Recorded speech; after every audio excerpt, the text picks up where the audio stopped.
But I wanted to introduce perhaps my favourite thing I'm going to talk about this entire Contemplations, and that is an Indian talking about misconceptions about the psychology and how the political establishment is kingmaker. So there are many logical rebuttals of this sort of paradigm, which I myself had come to within this article. But in the interest of being fair, this guy beat me to it. He's already written the article as of May 2020. So I feel like as he's already got the ideas out there, I'm not going to take credit for them. I'm going to read them being rather well articulated by this fellow who goes by K. Bhattacharjee, who is a university professor of journalism. Oh, really? As well. I'm ready for some based Indian takes here. Yes. I'm going to have to resist doing an Indian accent because... Because he will. If you let him, he will. I'll read the title and nothing else. No, I won't actually, because it'll probably get cropped and sent in as some sort of hate crime. I'm going to be arrested for being racist, even though I support this guy.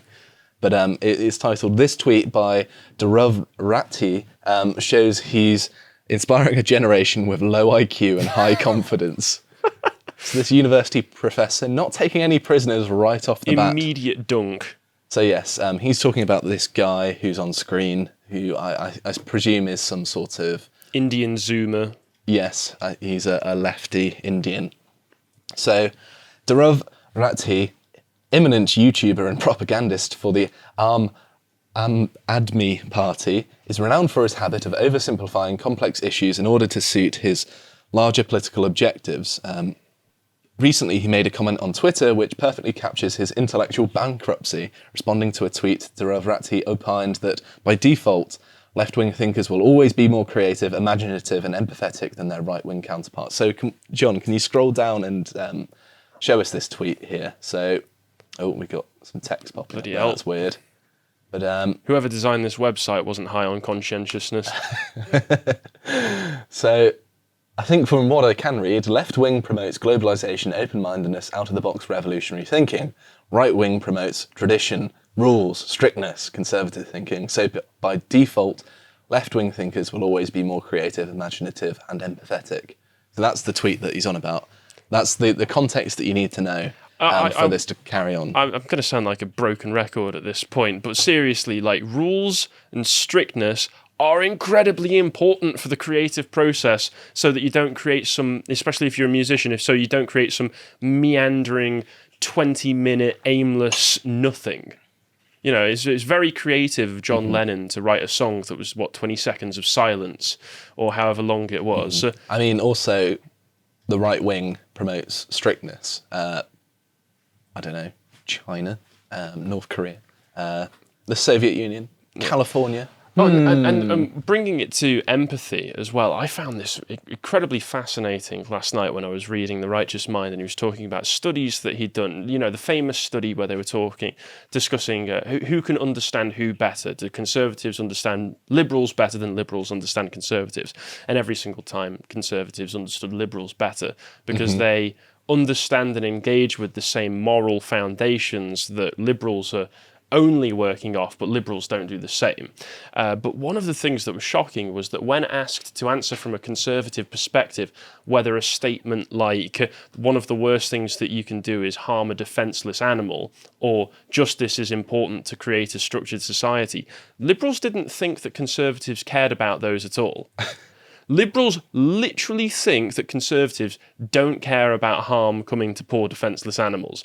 And as far as I'm concerned, that means they just think we're inherently evil. Yes.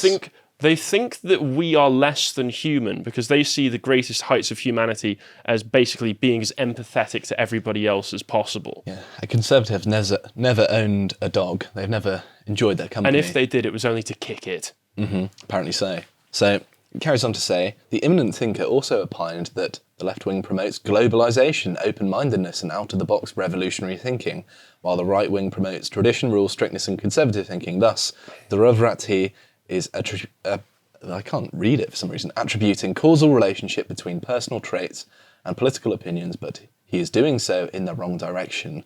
From his tweet, it is evident that he believes a person automatically becomes more creative when he endorses left-wing political opinions, when in fact, It is infinitely more likely that a creative person is more likely to have left-wing political opinions under very specific socio-political conditions that exist today, which he's going to get onto later. As is his wont, he oversimplifies a complicated and interesting issue in order to turn it into another opportunity to pat his back for having left-wing political opinions.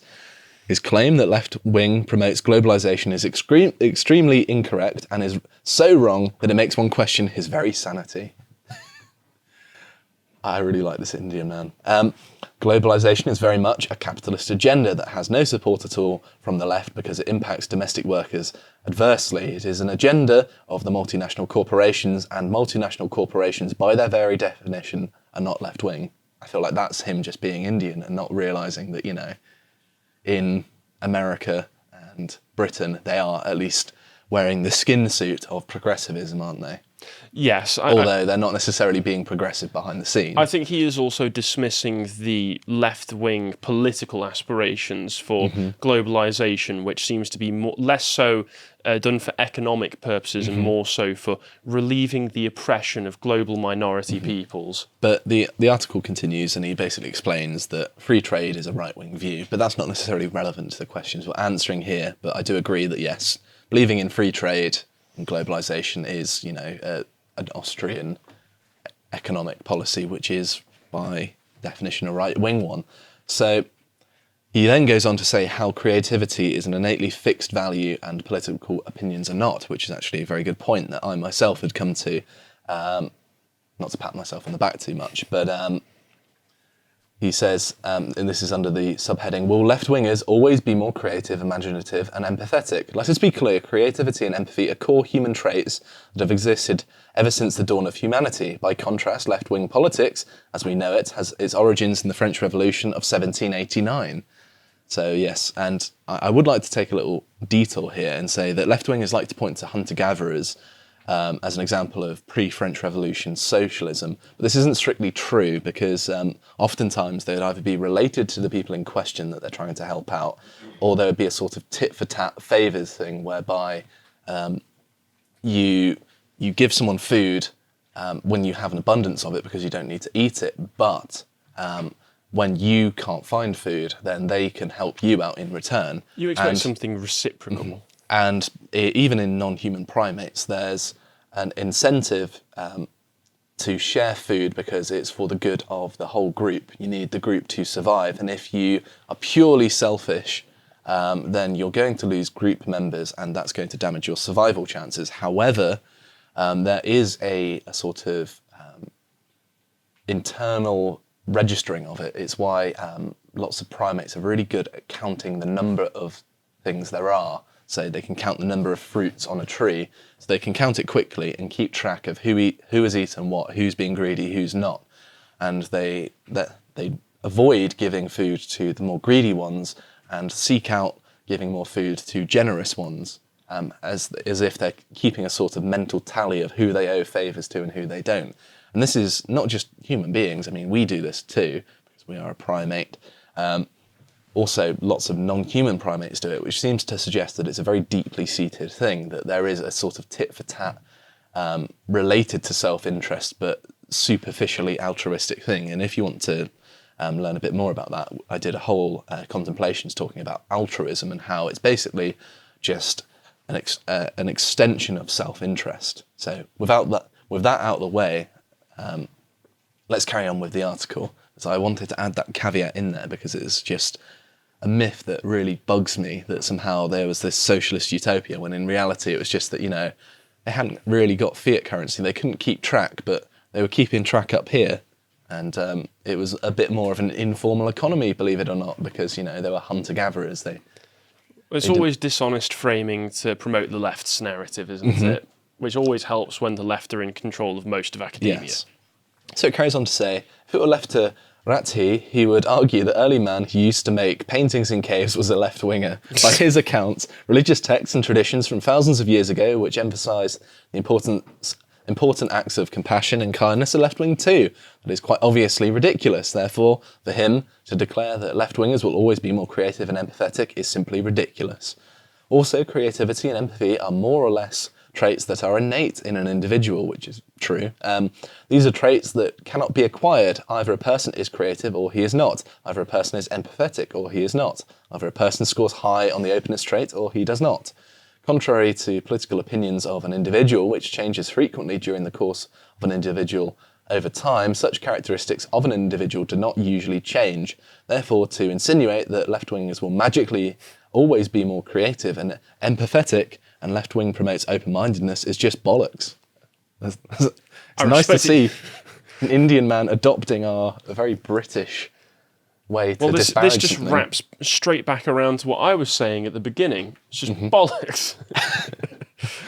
Humans have been creative for as long as they have existed. The greatest works of art throughout the course of history have been produced by deeply religious men and women. Such artists have always been patronised by the kings, nobles and aristocracy.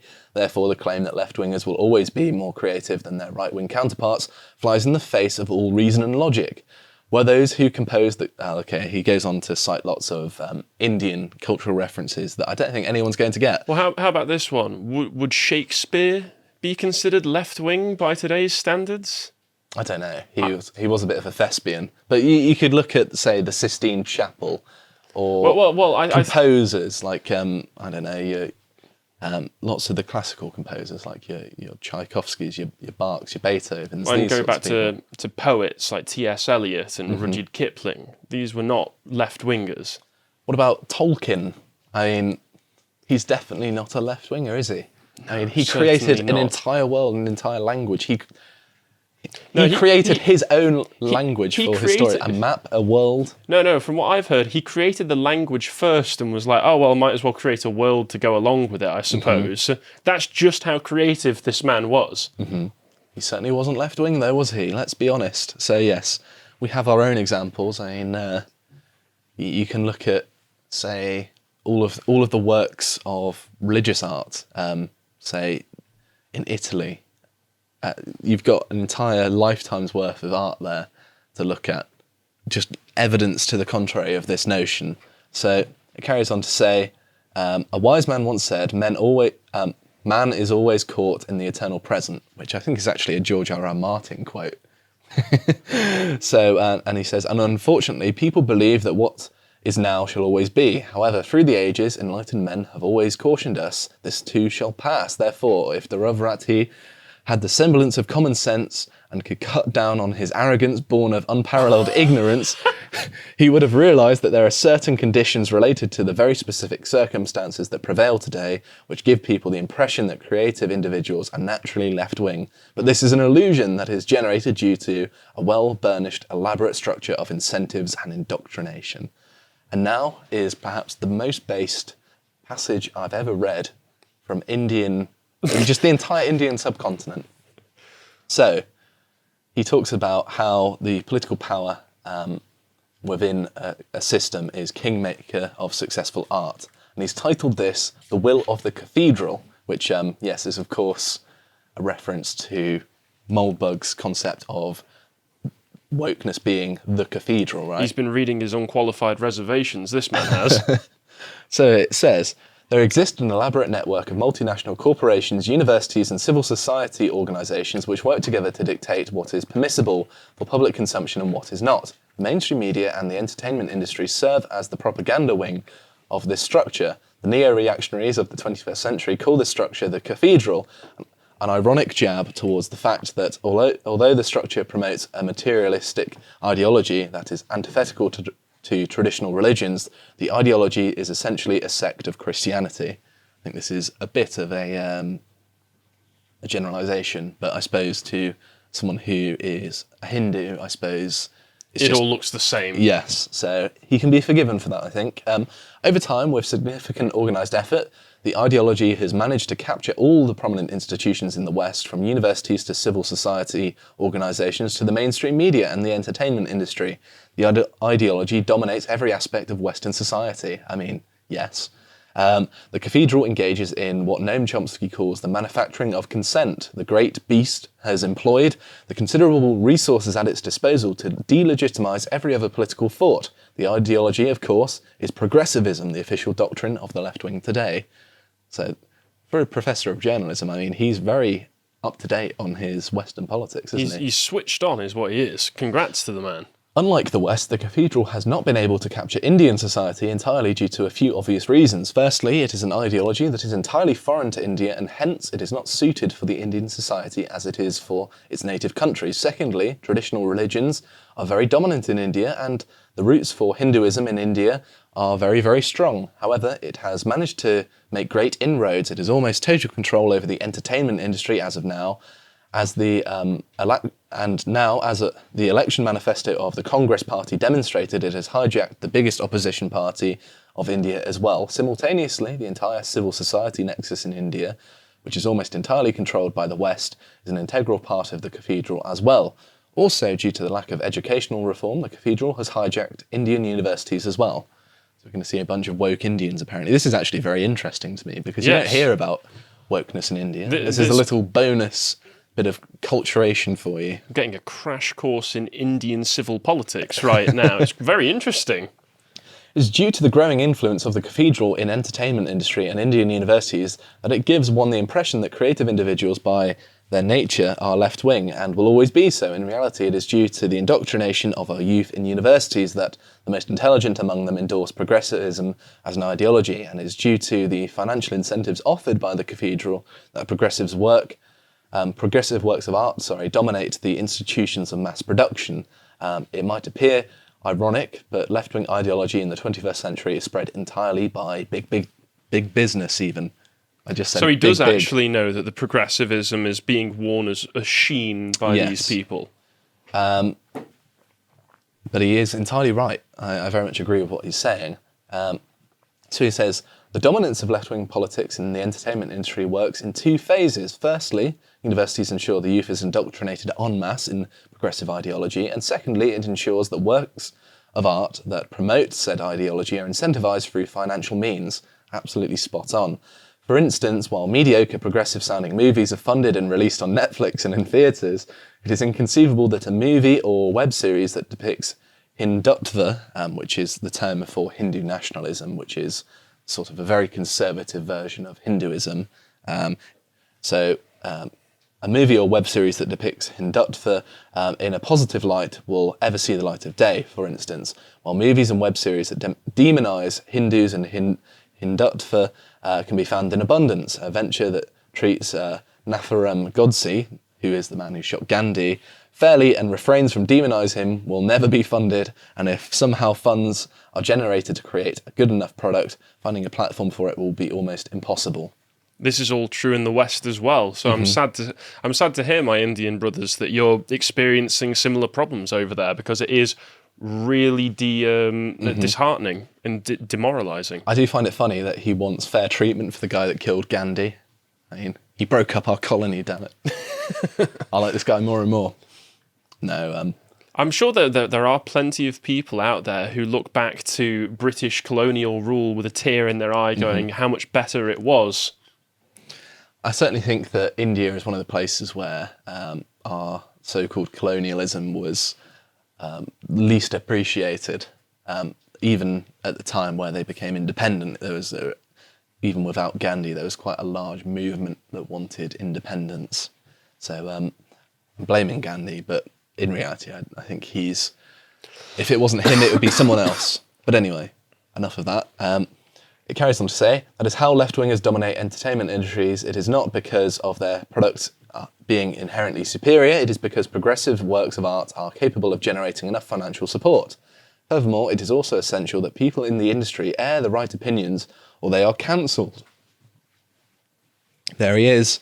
Due to the uneven structure of the whole situation, where individuals and works of art are not judged on the basis of merit alone, left-wingers tend to dominate the field.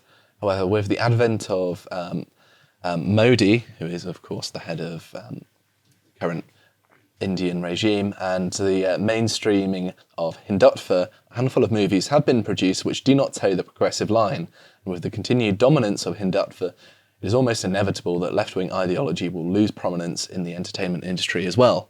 So it's also interesting here that he's implying that it's almost inevitable that the entertainment industry can change hands between political elites. And I know that since the 60s, it has been left wing, really. Well, I mean, this is it's in America, which of course in the West is the entire centre of all of this, and where all of our English institutions get their ideas from, sadly, or at least their political ideas. Ever since the successful and inaccurate demonisation of Joe McCarthy and the idea of McCarthyism, the left has managed to, as they always do, use a form of grievance politics, trying to browbeat people into feeling bad for them, to basically take over the entire industry. Back then, in the 1950s, there was a big push against anti-communism. We need to root out the communist spies within Hollywood. They go, we're not communist spies, we just have our own political... But ignore the fact that every single one of us and the writers of Hollywood keep going to all of these communist meetings on the weekends. We're just innocent butterflies. We're not trying to indoctrinate anybody at all. And then somehow, I don't know exactly how, they managed to convince most of America that Joe McCarthy was an evil man when he did nothing wrong. He's a hero. He was a hero. And from that point onwards, the American entertainment industry has mostly been dominated by left-wingers, although there are a few outliers, and I would say outliers that absolutely disprove that the left are more creative. For instance, God bless him, he's probably not got much longer, Clint Eastwood. Oh, yeah. Definitely not a left-winger. Somebody who has had a ridiculous level of output, and along with that, a very consistent high quality of output, despite how much he's done. And the man's in his 90s, and he's still making films and directing them, and he's still acting in them as well. The man is a creative powerhouse.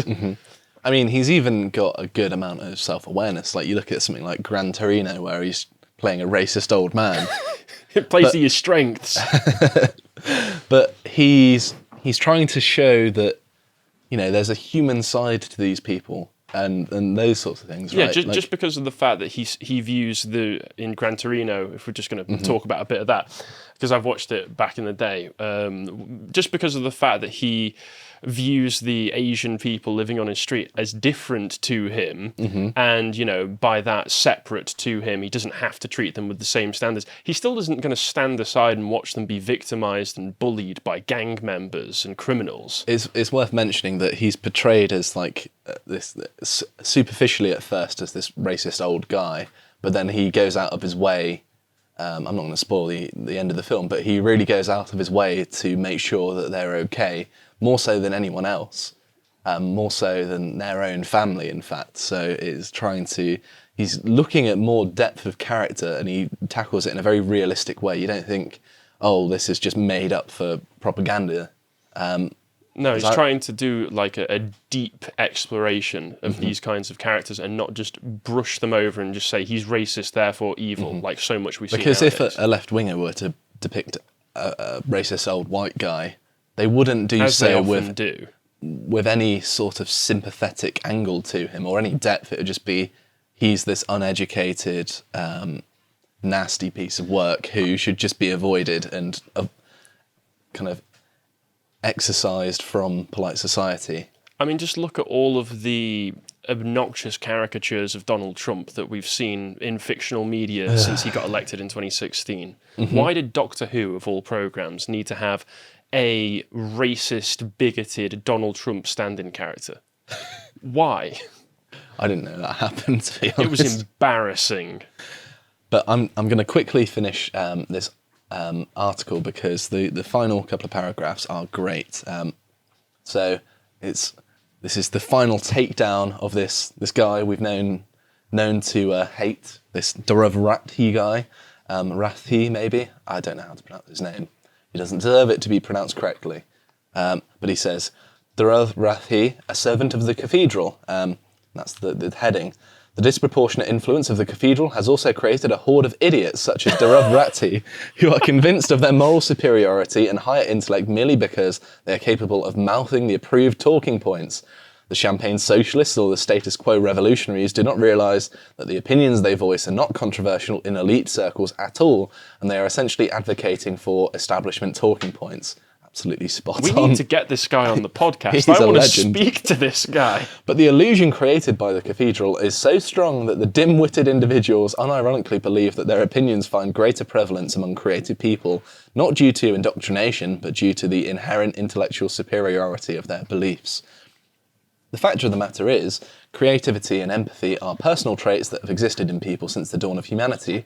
Under current circumstances, people who score high in these characteristics tend to fall in a specific political category, but it does not always have to be so. The political dynamic of the 21st century are transient and they will change in the near future, and when they change, things that might appear true as of today will not hold true even then. Even now, traditional art is produced almost entirely by conservatives and right-wingers, for instance. Only a fool would call folk music left-wing.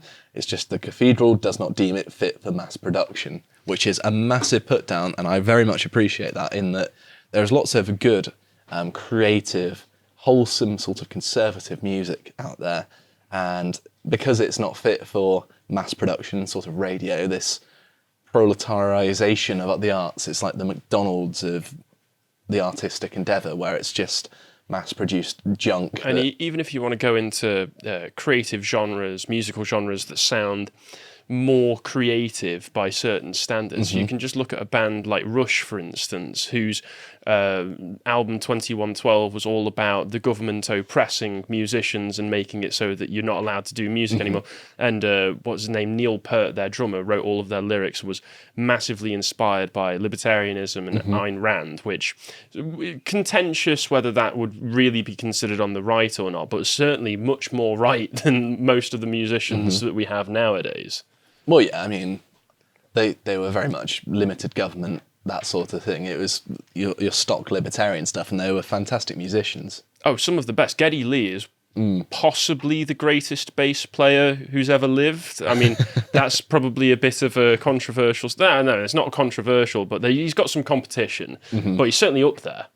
I mean, I can't play quite a few of his songs on bass, although I am mainly a guitarist, to be fair, but still, I've tried. It's difficult. I would love to try and play YYZ on That's a great bass, song, yeah. because there's some insane bass fills in there.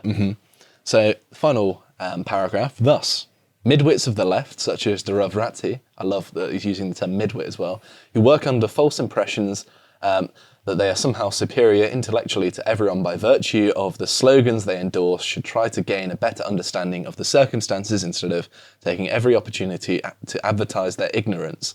The opinions on the left and the right, as aired by Debunking, are good for self-aggrandizement on social media, for lazy attempts at taking swipes at political opponents. However, they do not have any basis for truth.